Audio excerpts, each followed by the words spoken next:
Author Sandra Wilson here in the Kindness Kangaroo Library with another Storytime session.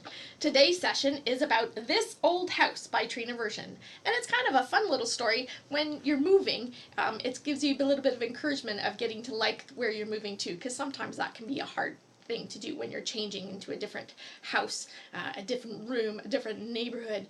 So this is kind of a fun book to show you ways you can learn how to get used to that.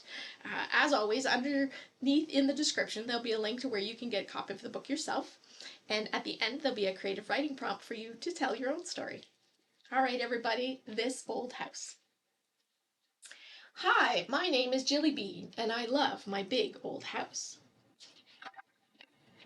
I didn't at first. The wind blew through the cracks in the windows and sounded like a spooky ghost. The house felt dark and gloomy, even though it was very roomy.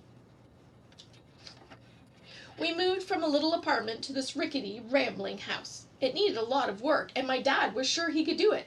But we didn't even own a paintbrush or a hammer.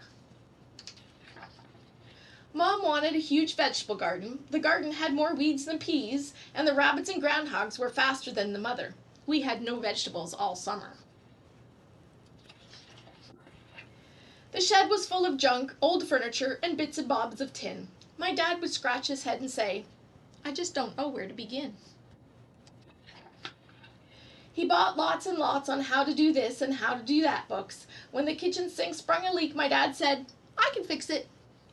As he searched through the books at record speed, the leak turned into a gusher, and Mom had to call a plumber. I was lonely at first in this big old house. There was only me. Before, all I had to do was open the door and holler, "Hey, does anyone want to play?" I learned to climb the trees on the edge of the woods and pretended to be a pirate looking for land. I made forts with branches and blankets. All my treasures are hidden there. One foggy morning, I found a small gray cat sleeping under the weeping willow tree. The next day, a big shaggy dog bounded into the yard and sat beside me. The dog had one blue eye, the color of the sky, and one brown eye, the color of mud pies. I pleaded for them to stay, but my parents said they must be loved by someone. So we put out flyers and called the pound. No one ever claimed them. I named the cat Misty and the dog Marbles. They became part of us. That first winter, the mice moved in and we could hear them scurry about. The cat and dog would chase them, keeping us all awake at night. My parents yelled, "Enough of this, or to the city we'll go." By then I was happy, and I didn't want to leave. Misty and Marbles always slept on my bed, when they weren't chasing mice, that is. One night I woke up with the full of the moon shining in the room. I whispered, "Please, can't you all get along? I don't want my dad to do something drastic, and I don't want that. I really like it here." The two of them jumped on the bed and said together, "We like it here too." My mouth popped open and I blinked my eyes twice. "I must be dreaming," I said. A mouse then hopped up on the bedpost and added, "We promise to be very quiet and stay out of sight. It's too cold outside for my precious babies." The dog and cat looked at each other and agreed to behave. "Thank you. That would be great," I replied.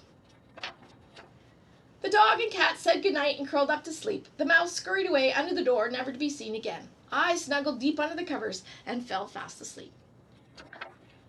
When I awoke, I thought it was all a crazy dream. After that, the house was quiet all night. Sometimes I would ask the cat and dog if it was real. Could they really speak? But all they did was meow and bark for a treat. My mother grew wildflowers and painted beautiful pictures after that. My dad created all sorts of wonderful things from the junk he found lying around the shed. My parents became famous artists and made a gazillion dollars. And once or twice, I thought I heard the cat and dog laughing under the covers. I really love our big old house. So there you have the story of the big old house, This Old House by Trina Version. And it's kind of neat, about moving. So it's a great creative writing prompt for you about imagine a move. Maybe you've had a move before. Maybe you've moved to a different house, or maybe from an apartment to a house, from the city to the country, things like that. And you could write about your experience and make it a story. Or if you haven't had that experience or don't remember that experience, maybe you could write something about somebody that does, or an animal that does. What if you took an animal that lives in the country usually and moved it to the city? What experiences or surprises might that animal experience? Or what if they changed houses? What if you took a land animal and had it move to a nest where a bird would normally live? What would happen then?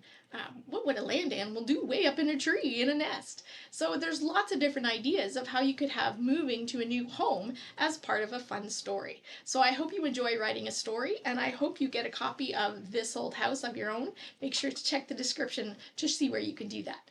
Join us next time for another Storytime session. Bye!